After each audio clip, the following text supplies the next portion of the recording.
Every time she crossed from the mainland to her island, she thought about the bombing of their bridge by the Yugoslav army after the Serbs had seized control of it. Her family had taken shelter in Sirana, protected by thick concrete walls, the pungent smell of sheep's milk cheese filling their noses as they prayed. Miraculously, the bridge had held, and Pog Island was not bombed. Would she hold? She felt shaky as she passed over the bridge and onto Pog. Near the bridge, the Fortica ruins continued crumbling, edging towards decay. When she was a girl, her father told her that the limestone fortress had been protecting their island since the Middle Ages. But now, looking down at the walls, they appeared as only ruined piles of rubble, stones that had lost their places, slowly returning themselves to Pog's barren, rocky landscape, giving way to the harsh Bora wind.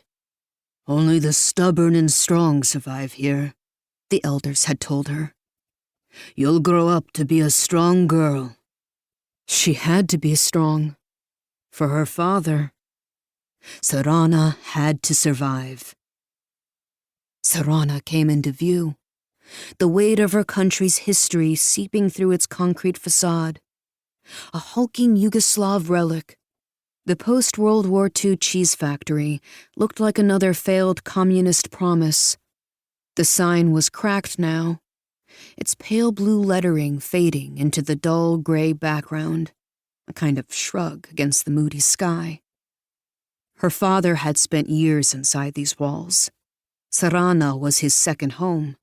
His employees, a second family. Her second family, too. She parked and rushed to escape the rain. She heaved open the metal door and entered the hallway leading to the production room. White lab coats, the required uniform for the production room, looked ghostly lined up on hooks, as if the humans they belonged to would appear at any moment and occupy the clothes. The rusty door creaked open. Moist, warm air greeted her. She inhaled the gamey, primal scent of fresh sheep's milk cheese, the aroma of her childhood.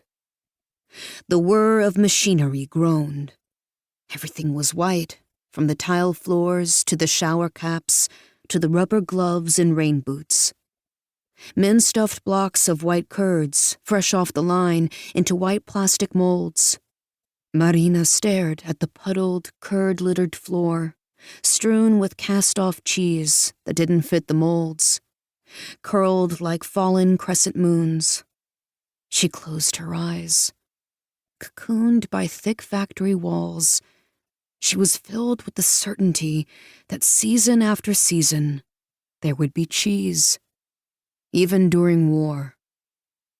In the familiar environment, her breathing slowed. From her father's upstairs office, she could watch milk transform into cheese like magic.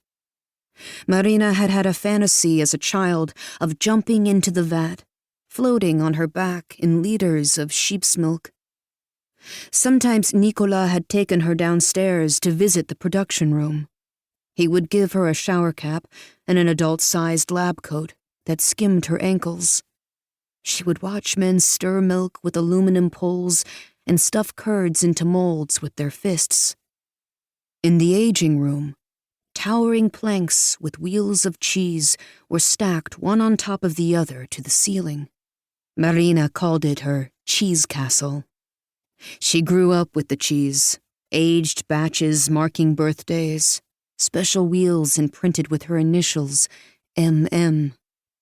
She trudged up the stairs, which her young legs had sprinted up and down countless times. "Tata?" Marina said, knocking on her father's door. Nicola was deep in thought, leaning back in his chair and puffing out his belly, a cigarette with long ash dangling from his fingers. His thinning gray hair was slicked against his scalp, his shirt sweat-stained. Marina didn't know if he kept the air conditioning off because of money or propu, the draft that Croatians believed brought on all...